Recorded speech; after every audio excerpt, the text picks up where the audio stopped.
Hello at good morning po sa ating lahat sa our daily devotion brought to us by the Ministry of St. Paul.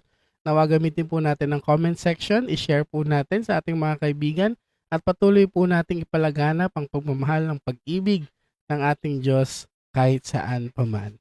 For today, we are going to reflect on Luke chapter 11 verses 1 to 13. Isa po itong mahalagang paalala mula mismo kay Jesus tungkol sa mensahe ng panalangin.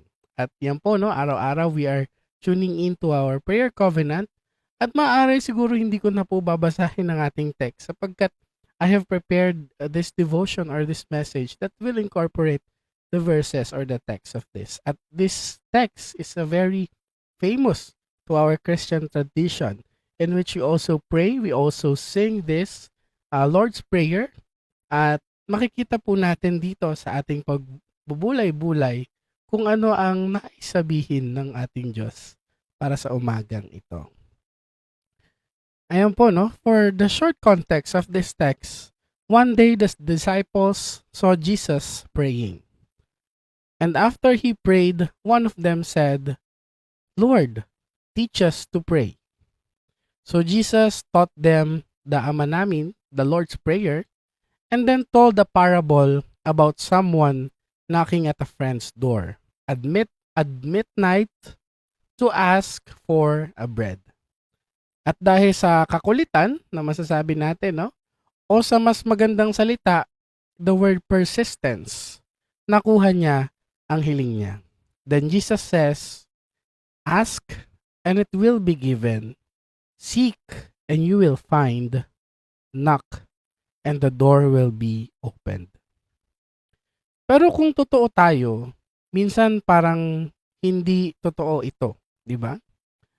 Ang dami nating kilala o baka ikaw mismo na ilang taon nang nananalangin. Maaring nananalangin para sa trabaho, para sa kapatawaran, o para sa kagalingan sa sakit na matagal nang iniinda. Pero hanggang ngayon, parang walang sagot. Tahimik si Lord. Kaya gusto kong ibahagi sa iyo ito ngayon. Baka kaya panandali ang tinanggal ito sa iyo ng Diyos, hindi dahil hindi mo ito deserve, kundi dahil may kailangan ka munang alagaan, unahin o pagalingin. At kapag handa ka na, ibabalik niya ito. Hindi lang basta ibabalik, kundi mas buo, mas maganda, mas may kabuluhan. At maaari kung makikita natin ito sa ating mga buhay, at kung ikaw ay may karamdaman o isa kang senior na unti-unting nangihina ang katawan, hindi ka pinababayaan ng Diyos. Alam ko pong minsan ang sakit ay nakakapagod. Ang katawan ay parang lumalaban mag-isa. Pero hindi po totoo yun. Hindi mo siya nilalaban mag-isa. At hindi hadlang ang edad o ang ating mga katayuan sa himala ng Diyos. Ang panalangin mo ay naririnig. At ang kagalingan ay maaaring dumating hindi lang sa katawan, kundi ito rin ay darating sa ating mga puso, isip, at sa loob. Sabi po ni Jesus, "If you, though you are human, know how to give good gifts to your children, how much more will your Father in heaven?" Ang ating Diyos, mga kapatid, ay hindi siya madamot. Hindi siya bulag sa mga luhang akala mo ikaw lang ang nakakakita. At hindi siya manhid sa bawat kirot na nararamdaman mo. Kaya muli, mga kapatid, if something was taken from you, your health, your strength, your usual routine, maybe God is not punishing you. God is protecting you. Pinapahinga ka muna. Pinapalalim ang tiwala mo. Pinapalakas ka mula sa loob. Dahil paghanda na ang katawan, ang puso, at ang tamang panahon, bubuksan ulit ang pintuan. Our friends, my family, my St. Paul family, and all those who are tuning in sa ating prayer covenant. Perhaps silence is not comfortable para sa atin. Prayer is not about choosing the right words. Prayer is not about being conscious of what you want to pray for. But it is about an honest outpour of your heart's cry. Tinitignan po ng Diyos natin ang ating mga puso. And perhaps marami tayong mga naririnig on how to pray, on kung paano mag-pray. At ang prayer is parang request na dapat i-grant ng Diyos, no? But prayer, my friends, is a conversation. Because our God is a relational God. Ayaw ng ating Diyos na alam ko na yan, bibigay ko na lang sa Kanya, hindi.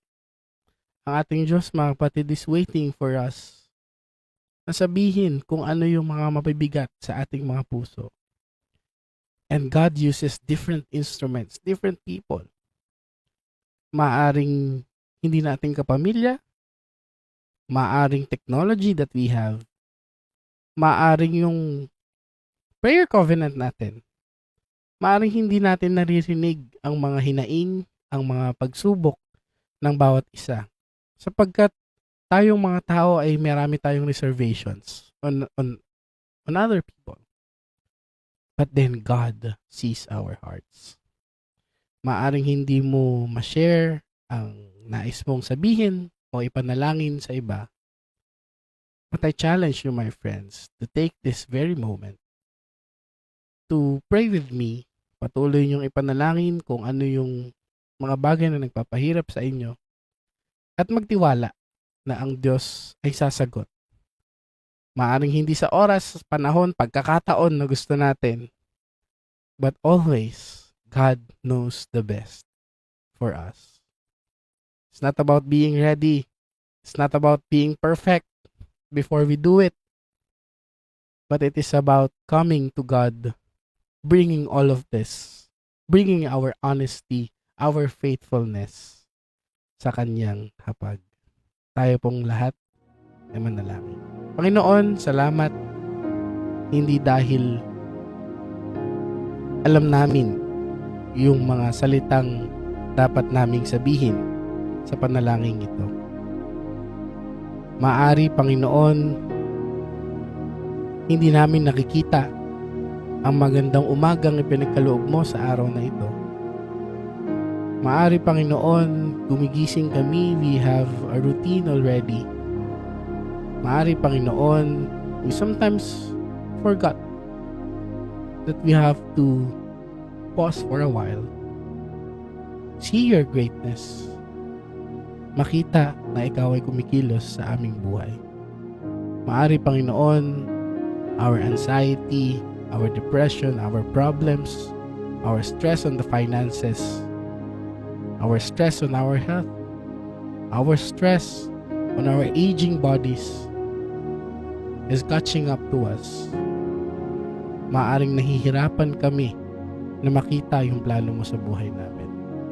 But then again, Lord, we pray and we thank you that you're continuously working on us. Lord, maari sa oras at panahon na ito ay may mga panalangin ang bawat isa na hindi namin masambit sa ibang tao. Look at our hearts. Lord, we ask sapagkat alam namin na ikaw ang Diyos na lumikha sa iyong mga anak. You have given us this medium, this prayer, para makausap ka namin. It is not para kami ay masunod, but to show you that these things ay yung mga nagpapahirap sa amin. Maaring ang hirap intindihin, Lord. Tao lamang din po kami. Ngunit katulad ng pinakita mo sa buhay ni Jesucristo, isang perpektong tao na sinasabi sa amin, ilapit idulog lamang ito sa iyo sapagkat alam mo ang gagawin. Lord, for this day, we continuously pray for your provisions. Maaring ang buhay namin ay umiikot upang kami ay magkaroon ng pangtustos sa aming mga pamilya. We have parents, fathers who are continuously working for their families. We have mothers who's continuously working and tending to the family, to their children, O Lord. Maaari, Panginoon, kung ano man ang panalangin na makakatulong sa amin upang mapagaan ang mga problema, suliranin, mga struggles na ito, Lord, we ask you to give us this peace. Lord, we ask that you hold us with your healing hands. Hawakan mo ang mga mortal naming pangatawan, dahan-dahan mo kaming pagalingin, Panginoon. Alisin mo, Panginoon, yung mga sakit na nararamdaman namin sa ulo, katawan. Nawa dahan-dahan mong palakasin muli kami. Hinihiling po namin ito, Panginoon, not because gusto naming magkaroon lamang ng magandang pakiramdam, but we are praying that this physical body that we have ay magamit mo sa iyong ministeryo. Lord, we are going to be your living testament that your words are continuously alive. Lord, we are also praying for our church. Maaring maraming suliranin ng simbahan, Panginoon. Struggles on different issues, different topics, maybe theological, social. Lord, ipakita mo sa amin kung ano yung kagustuhan at nawa patuloy sundin ito ng iyong katauhan. Lord, maraming salamat sapagkat we have this opportunity to pray, opportunity to give thanks to you, opportunity for us to breathe again. Maraming salamat muli, Panginoon, sapagkat ikaw ay minamahal namin at minamahal mo rin kami. Salamat po ang aming samot panalangin sa pangalan ni Jesus. Amen at amen. Kaya po mga kapatid, kung ngayon ay pahinga ang sagot ni Lord, hindi ibig sabihin yan ay hindi. Ang pahinga ay parte rin ng panalangin at ang panalangin mo, hindi yan nawawala. Itinatabi lang ng Diyos para sa tamang panahon. Keep praying. Keep knocking. The door will open. Because your Father, your God, your parent always listens. God bless you and see you next time. Maraming salamat.